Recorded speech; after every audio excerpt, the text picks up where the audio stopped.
Les amis, cette vidéo est la suite de Grand Raid des Pyrénées 2017, partie 2, et c'est la fin de l'aventure. Elle démarre après la troisième et dernière base vie au début de la deuxième nuit. Si vous souhaitez d'abord visionner la partie 2 ou même la partie 1, vous trouverez les liens dans la description. Bonne vidéo les amis. Bon, parlons un petit peu des barrières les amis. Donc qu'est-ce qui s'est passé? Donc comme on vous a dit tout à l'heure, les barrières on les a passées convenablement cette fois-ci. Comme tu dis Carole, et tu as tout à fait raison, 1 heure c'est short. C'est tout à fait short et je suis d'accord avec ça. Maintenant, 1 heure ça passe s'il n'y a pas de grain de sable. S'il y a un grain de sable, ça commence à craindre. C'était le cas par exemple au pas du diable.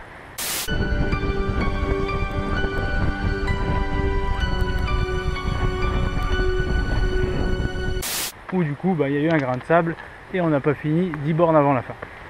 Mais là ce qu'on observe, c'est une situation vraiment inédite, je dirais. On se retrouve du coup avec un parcours qui a été changé pour cause d'intempéries. On s'est retrouvé avec une barrière horaire plus large que ce qu'elle aurait dû être. Là on s'est retrouvé avec une avance de 4 heures aujourd'hui même. Et les autres barrières, puisqu'elles concernent aussi les autres courses, il n'y a pas que le 220 sur le GRP, sont restées les mêmes. Ce qui veut dire qu'elles sont maintenant extrêmement larges. Donc nous n'avons plus de barrières bloquantes face à nous sur cette fin de course. Donc ce que ça veut dire, c'est que nous n'allons pas pouvoir nous éprouver sur notre capacité à passer les barrières sur ces 40 derniers kilomètres. Puisque on sait qu'on va les passer, puisqu'elles sont hyper larges, étant donné que la course a été réduite. C'est une situation de confort qui est rare, je pense, et c'est une opportunité. On a vraiment, je pense, une chance de pouvoir s'évacuer le stress de la gestion jusqu'au bout et avec minutie de la barrière. Les amis, on a passé un petit peu de temps dans un petit ravito d'une petite ville bien sympathique ici. Bénévoles super accueillants, ils ont été hyper chaleureux, c'était génial. On a passé du temps sur un petit lit de camp, on a dormi un petit peu là quand même.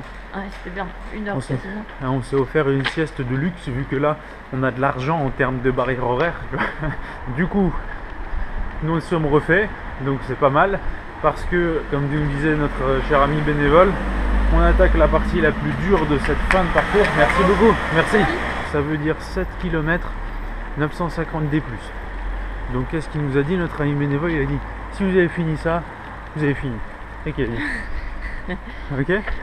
Bon écoutez les amis, il est quelle heure? Il est 1h du mat? 1h30? 1h20. 1h20 du mat les amis.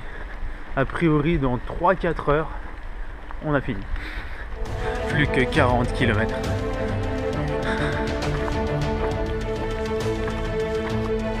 Les amis, les 7 km dont on parlait juste avant, avec 900 D+, en fait, c'était énorme. On a fait à peu près 6 km, 400 D+, mais genre tranquille, 2, 3, 4% maximum. Tranquillou. Donc là, tu sens qu'il y a un truc qui cloche, tu vois, tu te dis mince, pourquoi il reste 500 D+, et 1,5 km, qu'est-ce que je fais? Et donc là, même s'il fait nuit, tu lèves les yeux et tu vois des petites frontales de partout dans le ciel. Et qu'est-ce que c'est? Et c'est un sorte de demi-kilomètre vertical. Voilà. Hyper technique. Hyper avec des éboulis de partout. Il faut y aller avec les mains. Il faut grimper avec la mano. Waouh! Je sais pas si c'est une excellente idée ou si c'est très méchant, ou les deux. Voilà.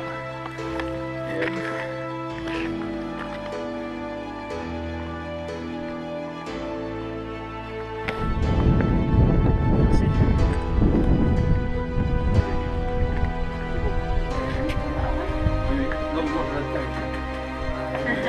Là? D'accord, 45 mois.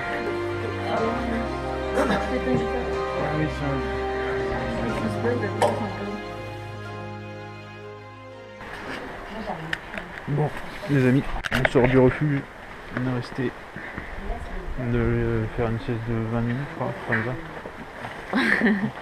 Oui, t'as squatté des minutes là. De ce côté 10 minutes. Mais elle était trop bien, lui. Ah bah oui, mais c'est ça le truc. Il y a des gens qui veulent pas dormir sur le. Ouais, tellement c'est confortable et t'as plein de trop bien. Non, c'est un petit refuge, pas beaucoup de place, tous collés, on discute, soupe à l'oignon, litro stylé. Vraiment bien ce refuge. Ouais. Bon, il nous reste approximativement 30 et quelques. On sait pas exactement combien, 30 combien. Mais surtout là, un peu de grimpette. Encore 600 de grimpette sur cette portion, 12 bornes.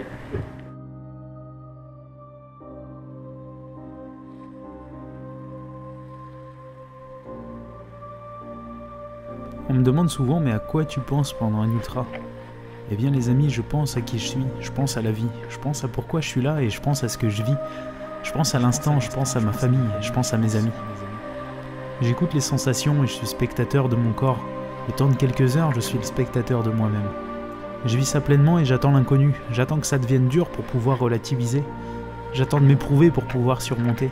Car je pense pas que ce soit dans le confort ni dans la facilité que l'on peut se prouver qui on est. J'attends de voir et j'attends d'apprendre. Je pense à l'occasion que j'ai de tester la force de ma volonté. Je pense à l'occasion que j'ai de me montrer jusqu'où mon corps peut aller. Je pense à l'occasion que j'ai de créer un souvenir dont d'autres pourront peut-être s'inspirer. Je pense à l'occasion que j'ai de faire de cet instant un souvenir qui restera gravé. Je pense à toutes ces heures passées que l'on oublie, toutes ces heures au quotidien qui ne signifient rien. Et quand ça devient dur, je me demande pourquoi j'écourterai ce moment. Est-ce que je suis vraiment là pour le plaisir ou pour quelque chose de plus important ? Est-ce vraiment du plaisir que je suis venu chercher? Est-ce vraiment dur d'éprouver du plaisir et du confort au quotidien? Un canapé, une chaise, un lit, une douche, toutes ces choses accessibles. Tellement accessibles qu'on perd de vue l'importance des choses simples. Alors je profite de l'occasion que j'ai de quitter mon confort. Pourquoi on fait de l'ultra? Ça me paraît évident. Pour quitter le temps de quelques heures ce confort trop abondant qui n'a plus de valeur. Pour redonner aux choses simples l'importance qu'elles devraient toujours avoir. Pour que ces heures ne soient jamais oubliées. Pour que ces heures ne soient jamais regrettées. Pour que ces heures puissent tout simplement signifier. Les amis, cette étape, c'est peut-être pas l'étape la plus dure, physiquement parlant. En revanche, c'est l'étape où nos kilomètres sont parmi les plus longs à faire. Alors pourquoi? Parce qu'il faut être particulièrement prudent à ce qu'on fait pour éviter de s'appuyer sur une pierre qui n'est pas stable, pour éviter de prendre un mauvais appui et de trébucher. Parce que ici les amis, ça pardonne pas beaucoup là, sur ce genre de profil. Je pense que il faut vraiment faire gaffe à pas se rater. Nous on n'est pas trop du genre casse-cou avec ça, on va pas tenter le diable, donc on prend le temps quoi. Et les kilomètres sont hyper longs, hyper longs. Faut vraiment inventer son chemin quoi. Parmi la multitude d'appuis disponibles, dont certains sont de faux appuis.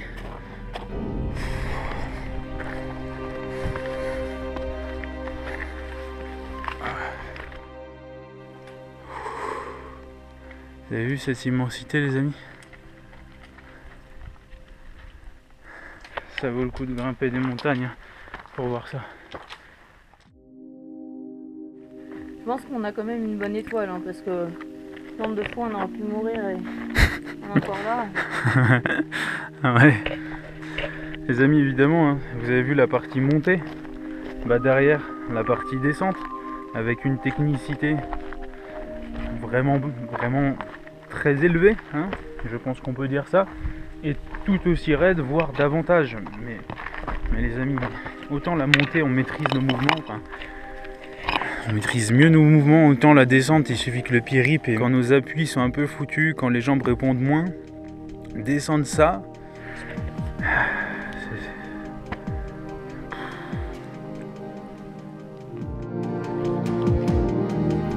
On fait souvent l'apologie du plaisir, mais rarement celle de la difficulté. Et pourtant les amis, la difficulté fait partie de l'ultra, certainement bien plus que le plaisir.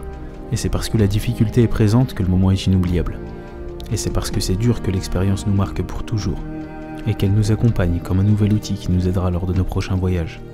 Je ne pense pas qu'un moment puisse être à la fois difficile et plaisant, mais je pense qu'un moment difficile est bien plus mémorable. C'est quoi ce chantier? C'est incroyable un chantier pareil. Alors on râle, on se plaint parce que c'est pas facile, mais il est important de noter que sans la difficulté nous ne serions pas là. Alors on râle, on se plaint, mais dans un coin de notre tête, on sait que tout ça finira par être un magnifique souvenir. Allez les amis, on est arrivé en haut de ce cauchemar.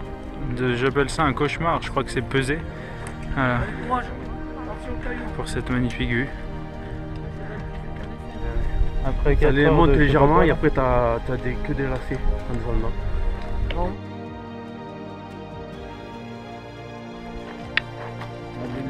Pas passe-partout, mais. Les amis, on fait un bout de chemin avec Wari, comme au pas du diable.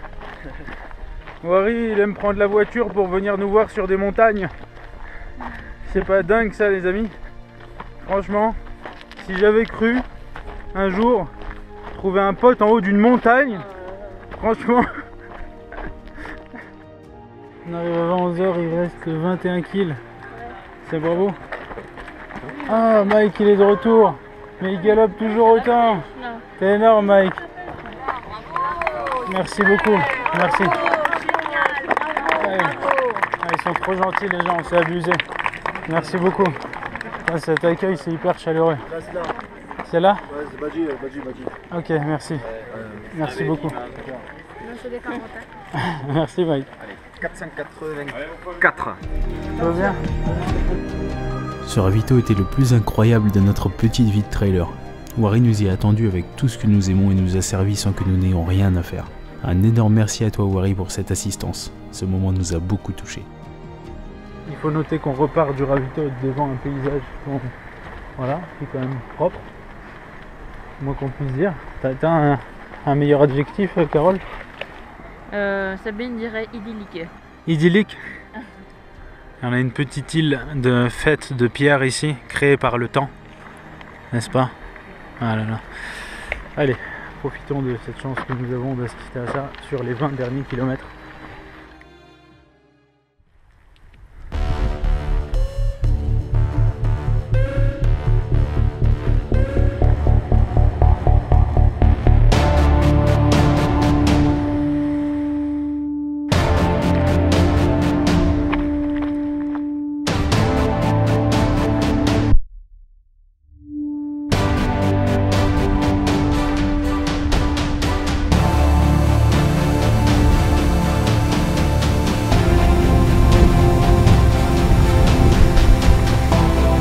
Saint-Lary, ça c'est un nom qui nous parle ça, qui se trouve juste à côté de Vielor, donc juste à côté de la ville d'arrivée.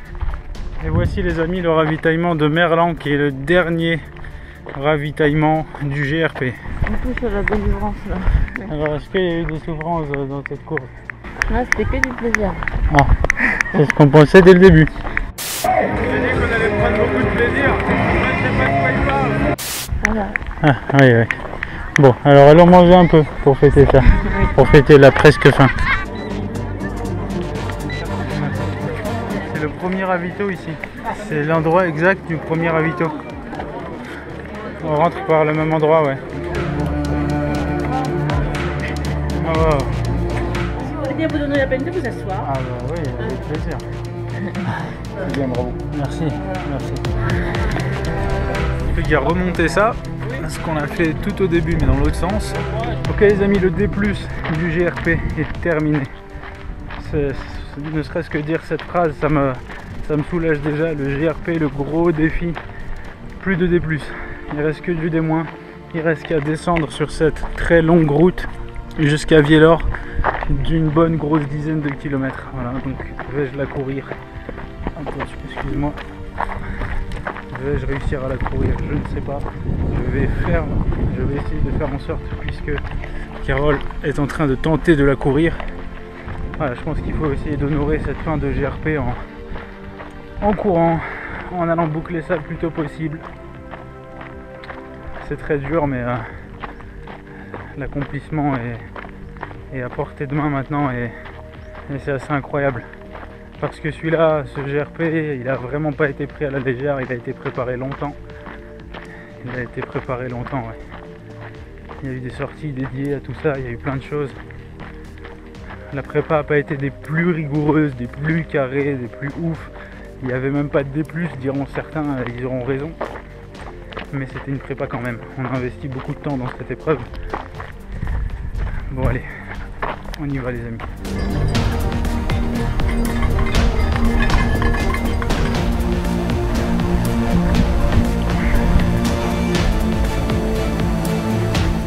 ça, ce panneau signifie que la course touche à sa fin.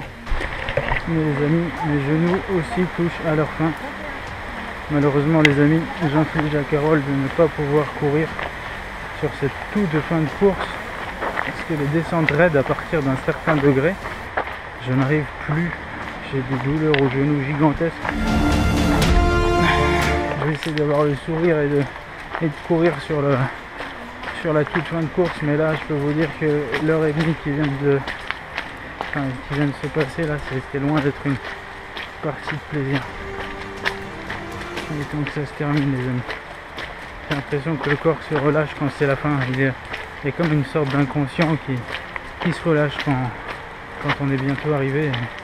Et là je le subis vraiment.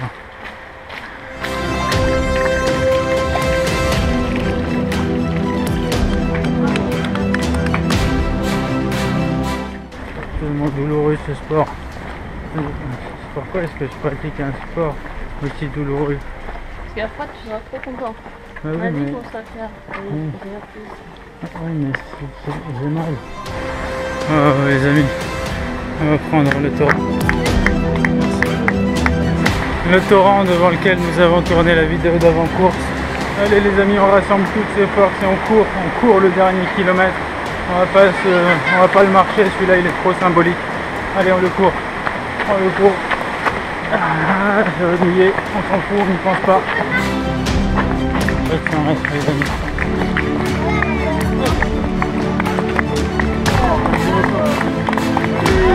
Merci, bravo.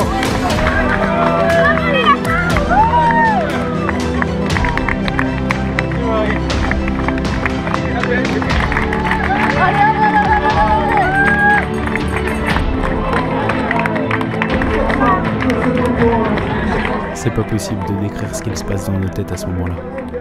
Je crois qu'on réalise même pas que c'est la fin. Je crois qu'on décroche complètement et qu'on se laisse porter par cette sensation simple d'être délivré. Non pas d'avoir atteint un but, mais simplement d'être délivré. À vous deux, vous avez été chez nous. Vraiment, restez aussi simple que vous êtes. Ça va. Maintenant que c'est fini, ça va mieux. Fallait se libérer de... C'était tellement dur à la fin physiquement. Merci Wari d'être venu. Merci beaucoup Wari. Tu veux un bisou avec de la sueur ou pas? Alors on a dit faire de la mozzarella. Regardez, bravo pour le déguisement. 59 heures. C'est le temps qu'il nous aura fallu pour boucler cette édition du Grand Raid des Pyrénées. Je pense que je n'ai jamais éprouvé un tel soulagement après une épreuve qu'à cet instant. Plus besoin de mettre un pied devant l'autre, plus besoin de regarder la montre ni de repousser le moment d'aller dormir. Ainsi s'achève notre première aventure dans les Pyrénées, ces Pyrénées que nous avions pris à la légère lors de notre inscription, que nous avions ensuite redouté jusqu'à estimer que nous avions eu peut-être les yeux plus gros que le ventre et que très faibles étaient nos chances de succès. Notre défi 2017 prend fin et c'est une réussite.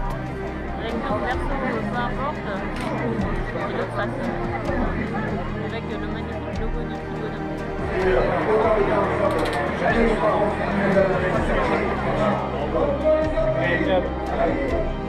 T'es encore habitué à ces montagnes, non? Non, pas du tout, non. Ouais. On n'en a pas, non.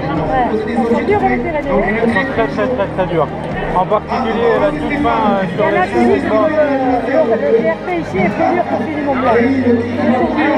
Il y en a qui ont fait le 160 ici et l'UTMB, donc c'est plus dur ici. On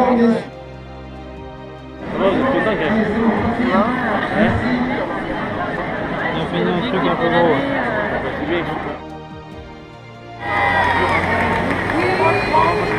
C'est Radio Loïc. Ouais. Ça va Radio Loïc? Ouais, ça va, et toi? L'aventure GRP prend fin les amis.